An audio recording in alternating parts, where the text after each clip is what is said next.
Hello everyone, good morning. তা অনেকদিন পর আবার ব্লগ করছি। তা ব্যাকগ্রাউন্ড দেখে বুঝতেই পারছো, চলে এসেছি রান্নাঘরে।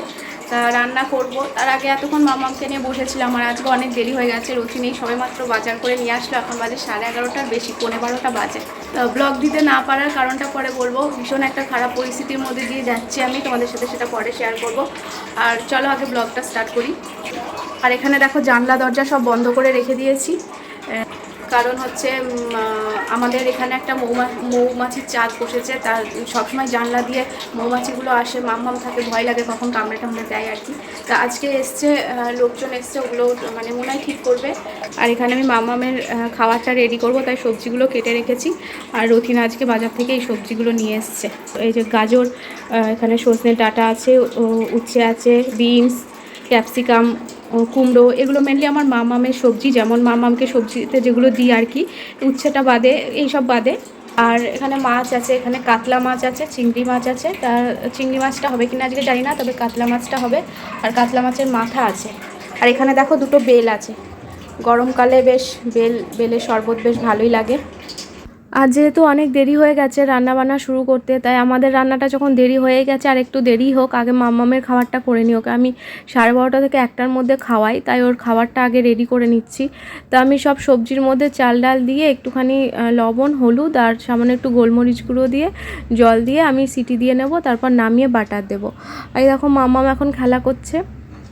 ওইটা ওদিকে মাম্মামের খাবারটা রেডি হচ্ছে, এদিকে একটু আসলাম মামার সাথে খেলা করতে। তা ও আমাকে দেখে ভীষণ খুশি, যখনই অনেকক্ষণ পর দেখে তখনই খুব খুশি হয়। আর মা রান্না বান্না করতো, আমি ওর কাছেই থাকতাম সব সময়, কিন্তু এখন আমি মাকে বলছি যে তুমি মেয়ের কাছে থাকো, আমি রান্নাবান্নাগুলো আমি করি। তা আবার যখন রান্না করতে করতে মাঝে মধ্যে আসছি, তখন খুব খুশি হচ্ছে দেখে। তা যাই হোক, আবার চলে আসলাম রান্নাঘরে। তা ওর খাবারটা ওদিকে রেডি হয়ে গেছে, দেখতে পাচ্ছ পাশে প্রেশার কুকার রয়েছে। আর এদিকে আমি মাছটায় লবণ হলুদ মাখিয়ে মাছটা ভাজতে দিয়ে দিলাম। তা ওদিকে মাছ ভাজা হচ্ছে, আর এদিকে আমি সবজিগুলো কেটে নিচ্ছি। তা আজকে রান্নাবান্না সেরকম কিছু হবে না, তো তোমাদের আগে বলেছি অলরেডি অনেকটা লেট হয়ে গেছে, এখন বাজে প্রায় 1:45। তা এখন আমি সবজি কাটছি। আর আজকে হবে উচ্ছে আলু ভাজা আর মাছের ঝোল, এই রান্নাবান্না হবে। সেরকম কিছু আজকে আর হবে না। তা মাছটা ভেজে নিয়েছি, আর এদিকে দেখো উচ্ছে আর আলুটা কেটে নিয়েছি, আর এর মধ্যে বড় বড় করে লম্বা করে মাছের আলুটাও কেটে নিয়েছি। তা এই রান্নাবান্না করব। আর মামামের খাবারটা দেখলাম এই ফাঁকে রেডিও হয়ে গেল। তা মা ওকে স্নান করিয়ে নিয়ে এসছে, মা ওদিকে ওকে রেডি করছে, স্নান টান করিয়ে জামা টামা পরাচ্ছে। তা আমি ওর খাবারটা একদম রেডি করে ওকে এবার দিয়ে আসবো। তা মা ওকে খাইয়ে দেবে। তোমাদের আগের ব্লগগুলোতে বলেছি যে চিনি কিন্তু এই খাবারটা খেতে ভালোবাসে, ওর মনে হয় টেস্টি লাগে। এতদিন দুধ খেয়ে খেয়ে এসে মুখ পাল্টেছে বলে হয়তো। আর এই যে দেখো, তোমাদের বলছিলাম যে মৌচাক হয়েছে, সেই মৌচাক ভেঙে এখান থেকে পাড়ার লোকজন সবাই মধু কিনছে। এগুলো খাঁটি মধু। তা মোড়ের একদম আমাদের মোড়ের মাথায় বসেছে, মানে আমাদের ফ্ল্যাটের সামনেই। তা সেখান থেকে মধু নেওয়া হচ্ছে। তা আমরাও নিচ্ছি মধু, ভালো বেশ খাঁটি মধু। এই দেখো মৌচাকটা পুরো ভেঙে মধুটা দিচ্ছে। তা অনেক লোকজন নিচ্ছে। তা আমি আগে কখনো দেখিনি এইভাবে মৌচাক ভেঙে মধু নেওয়া। তা সবাই পাড়ার লোকজন সবাই ঘরে দরজা বন্ধ করে দিয়েছিল। ওরা বারবার করে বলছিল, জোরে জোরে চেঁচাচ্ছিল যে ঘরে দরজা জানলা সব বন্ধ করে দিতে। তা যাই হোক, আবার ঘরে এসে আবার রান্নাবান্না শুরু হয়ে গেল। তা আমাদের আজকে খেতে খেতে অনেকটাই দেরি হয়ে যাবে যা মনে হচ্ছে। আর রান্না করছি, সেই ফাঁকে রান্নাঘর গোছাচ্ছি, এই করছি। আর দেখো সবজিগুলো আমি সব ক্যারি ব্যাগে করে ফ্রিজে রাখি, তাহলে কি হয় যে প্রত্যেকটা সবজি বেশ ফ্রেশ থাকে। আর আমার গলার অবস্থা প্রচণ্ড খারাপ, তাই আমি ভয়েস দিয়ে ভিডিও করতে পারছি না, পরে ভয়েস ওভার দিচ্ছি। কারণ এই কদিন আমার ওপর দিয়ে অনেক ঝড়ঝাপটা গেছে। প্রথমে মাকে নিয়ে একটা সমস্যার মধ্যে ছিলাম, সেটা তোমরা সবাই জানো। কিন্তু এই দুদিন হলো আমার ঠাকমার প্রচণ্ড শরীর খারাপ হয়েছিল। তারপর সেখান থেকে ঠাকমাকে ভর্তি করা হলো কল্যাণী গান্ধীতে। তারপর 72 ঘন্টা ডাক্তার অবজারভেশনে রেখেছিল, কিন্তু 72 ঘন্টা আর সময় না নিয়েই আমার ঠাকমা চলে গেল। হঠাৎ সকালে হার্ট অ্যাটাক হলো, সেকেন্ডের মধ্যে ঠাকমা চলে গেল, কেউ বুঝতেও পারলো না। আমি আগের দিনও কথা বললাম, ভাবলাম ঠাকমা ফিরে আসবে, কিন্তু সেটা আর হলো না। তাই খুবই কষ্ট হচ্ছিল, মন মেজাজ ঠিক ছিল না। তাই তোমাদের সাথে কোনো ব্লগও করতে পারিনি, ভিডিও দিতে পারিনি। এরকম অবস্থায় এরকম সিচুয়েশানে ভিডিও করা যায় না। দিদা, ঠাকুমা, দাদু, এরা প্রত্যেকটা নাতি নাতনির কাছে কতটা প্রিয় নিশ্চয়ই তোমরা সবাই জানো। ছোটোবেলাটা আমাদের সবার ঠাকুমার সাথে খুব আনন্দে হাসি হাসতে খুশিতে কেটে গেছে। আর যেহেতু আমার দিদা ছিল না, আমার মায়ের মা অনেক ছোটো, মানে মায়ের ছোটোবেলাতেই মারা গেছে, কখনো আমি চোখে দেখিনি, তাই ওই ঠাকুমাই ছিল আমাদের দিদা। আমরা কিন্তু ঠাকুমা বলতাম না, দিদা বলেই ডাকি, সম্পর্কে ঠাকুমা কিন্তু ডাকতাম কিন্তু দিদা বলেই। তা সেই দিদার সাথে আমাদের কত গল্প, কত কী সব কিছু এখন মনে পড়ে, ভীষণ খারাপ লাগে। আর আমি মেয়েকে রেখে তো যেতেও পারিনি, তা কল্যাণীতে ছিল, তা রতিন আমাকে নিয়ে গেছিলো, তাও মেয়েকে রেখে গেছিলাম, প্রায় একবেলার জন্য গেছিলাম ওখানে। তো এই হচ্ছে ব্যাপার, এই জন্য ভিডিও দিতে পারিনি। তা তোমাদেরকে জানালাম পুরো ব্যাপারটাই, এটাই তোমাদের জানানোর ছিল আর কি। তা দেখো ওদিকে রান্না করতে করতে আমি রান্নাঘরটাও গুছিয়ে নিলাম। তা রান্নাঘর গোছানোর জন্য আর আলাদা করে কোনো সময় দিই না, রান্না করতে করতেই আমি রান্নাঘরটা গুছিয়ে নিই। রান্না বান্না সব কমপ্লিট হয়ে গেছে, শুধু এখানে উচ্ছে আলু ভাজাটা হচ্ছে, ওটা হলেই হয়ে যাবে। তা আমাদের আবার কি বলো তো, উচ্ছে আলু ভাজাটা একটু কড়া কড়া খেতে ভালোবাসে, তাই ওটা সবার শেষেই করি, আর অনেকক্ষণ ধরে করি যাতে একটু কড়া কড়া হয়। তাই এটা হলেই আমার রান্না হয়ে যাবে। এই দেখো, এটা হলে হয়ে যাবে। আর রান্নাঘর গুছিয়ে নিয়েছি, রান্নাঘরটার গোছানো হয়ে গেছে। এবার বাপি খেয়ে নেবে, 1টা বাজে, বাপি একটু আগে খেয়ে নেয়। তা বাপি খেতে খেতে মাকেও দিয়ে দেবো, আর ওদিকে মামাম ঘুমিয়ে পড়েছে। আর তারপর আমি যাব স্নানে। স্নান করে এই মাত্র আসলাম, আর স্নান করতে যাওয়ার আগে মা বাপিকে খাবারটা দিয়ে গেছিলাম। ওদিকে মা এখন খেয়ে মামামের কাছে গেল, আর আমি আর রতিন এখন খাবো। আর আজকে দেখিয়ে দিই কী কী রান্না হয়েছে, একবার দেখে নাও। ও ভাত মেখে ফেলেছে, উচ্ছে আলু ভাজা হয়েছিল। আর এই দেখো, এটা কাতলা মাছের ঝোল হয়নি আসলে, আমি তখন মানে ঝোলটা ফুটছিল, আমি তখন কাজ করছিলাম, আর ঝোলটা মরে গেছে, মানে নেই ঝোলটা, মাছও মরে গেছে, ঝোলও মরে গেছে। আর ডাল আছে একটু, ও ডাল বেশি খায় না, তাই অল্প একটু দিয়েছি। আর তোমাদের একটা জিনিস দেখাই, দাঁড়াও। এই দেখো এই মধুটা তোমাদের তখন বলছিলাম না যে মৌচাক ভাঙছে, তা এই যে এইটা নিয়ে এসছে। ও কতটা আছে গো? 1 কিলোর একটু বেশি। 1 কিলোর একটু বেশি আছে, খাঁটি মধু একদম, মৌচাক ভাঙা মধু। দাম দর করে কিনেছি, কিন্তু যা বলেছে দেইনি। কত করে নিল? 400। 400 খাঁটি মধু। খাঁটি যদি মধু হয়, আপনারা একটা টাকার গায়ে লাগাবেন, লাগিয়ে রেস্টার কাটি জ্বালিয়ে দেবেন, দেখবেন টাকাটা পুড়বে না। হ্যাঁ, মধুটা চেক করে এত অতি সহজ, কোনো ব্যাপার নেই। আর যদি নকল হয় তাহলে টাকায় আগুন ধরে যাবে। তাহলে যদি মধু কখনো ঠকে যাও, বাপি যেটা বললো সেটা ট্রাই করে দেখো, তাহলে মধু নিয়ে অন্তত কখনো ঠকবে না। স্নান করেছি অনেকক্ষণ, আর এখন চুলটা খুললাম, এখন মাথা আঁচড়াচ্ছি, মানে সেই সময় হয় না, একটার পর একটা কাজ এসেই যাচ্ছে, চুলটা যে আঁচড়াবো সেই সময়টাও পাইনি। আর একটা পার্সেল এসছে আজকে, তোমাদের সাথে শেয়ার না করে খুলতে পারছিলাম না, তাই এখন দেখাবো। এই দেখো, ফ্লিপকার্ট থেকে এসছে, দেখি কি আছে, আমি নিজেও জানি না এটাতে কি আছে।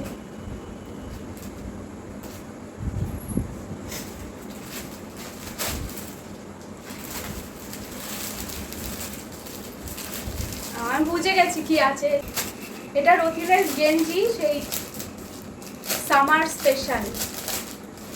দেখি কেমন এসছে কোয়ালিটি।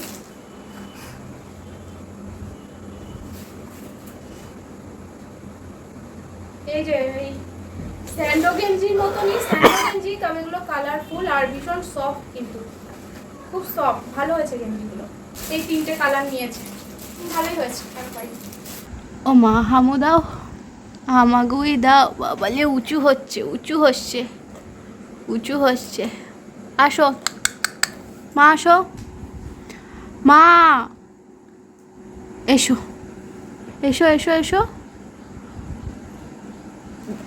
কেন তোমার দাঁড়াতে ইচ্ছে করছে? তুমি হামা দেওয়া শিখবে না? একবারে দাঁড়িয়ে পড়বে নাকি তুমি? ও মা, ও বাবালে উঁচু হচ্ছে, বাল ওই দেখো উঁচু হচ্ছে, ওই যে সোজো না। তুমি হামাগুড়ি না দিয়ে দাঁড়াবে? হামাগুড়ি দেবে না, একবারে দাঁড়িয়ে যাবে? বসাও শিখবে না, একবারে দাঁড়িয়ে যাবে মা? এটা মুখে দিতে নেই। এখন বাজে 5টা, আর আমি এখন একটু বেরোচ্ছি বলতে সামনেই যাব।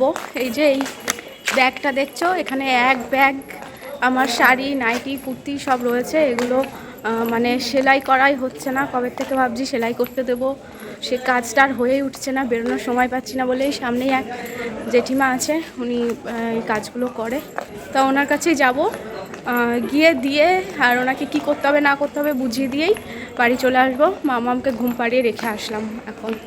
তো চলো তাড়াতাড়ি করে যাওয়া যাক। আর রতিন আজকে বাড়িতেই আছে, রতিনের ক্লাস নেই।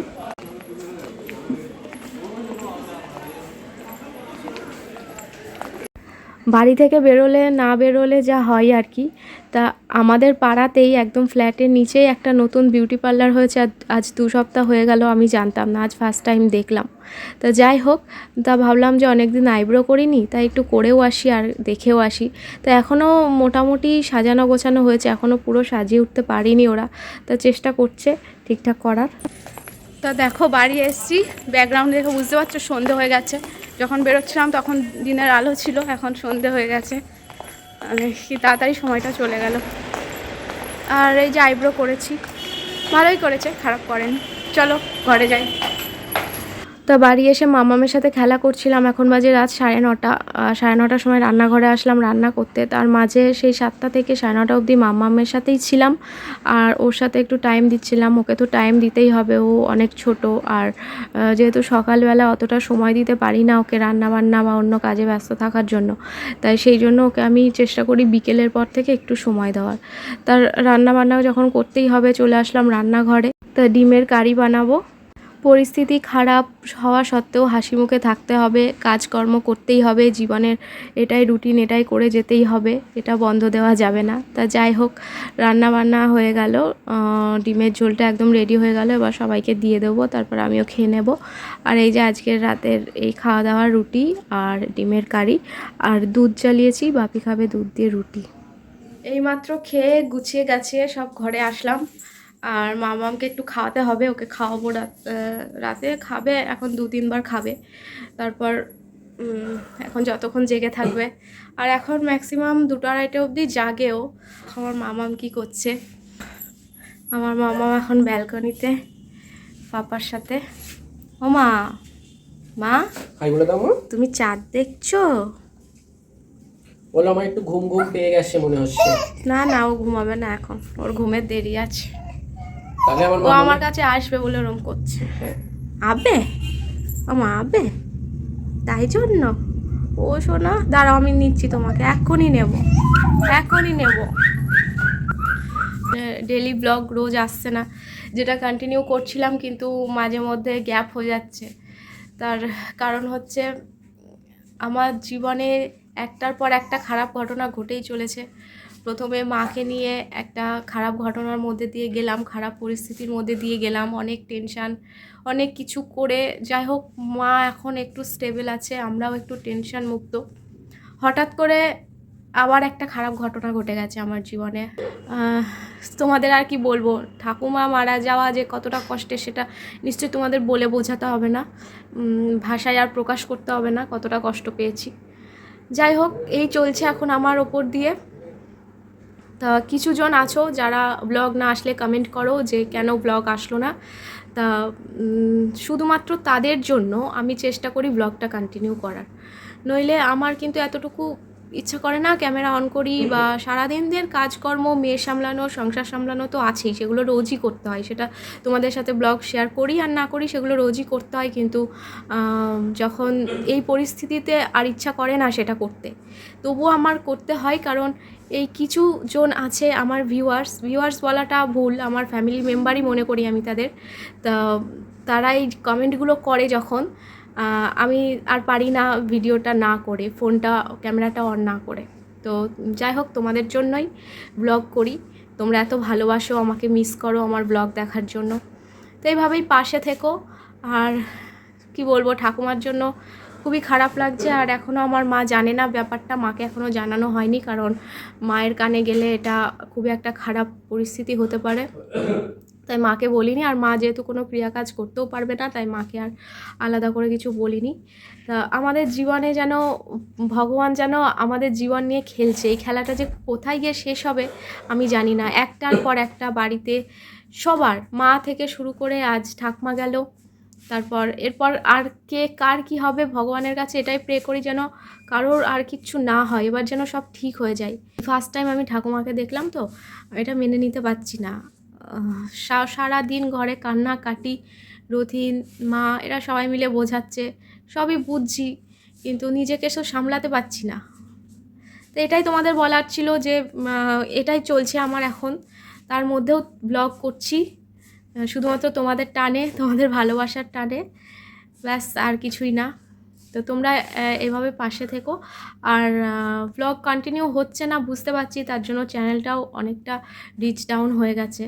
তো তোমাদের কাছে একটাই রিকোয়েস্ট যে একটু আমার ভিডিওগুলো শেয়ার করো, তোমরা বন্ধুদের সাথে একটু শেয়ার করো। চেনা পরিচিত তো এখন সবাই ইউটিউব দেখে, এখন সবাই ব্লগ দেখে, তা একটু চেনা পরিচিতদের সাথে একটু শেয়ার করে দিও।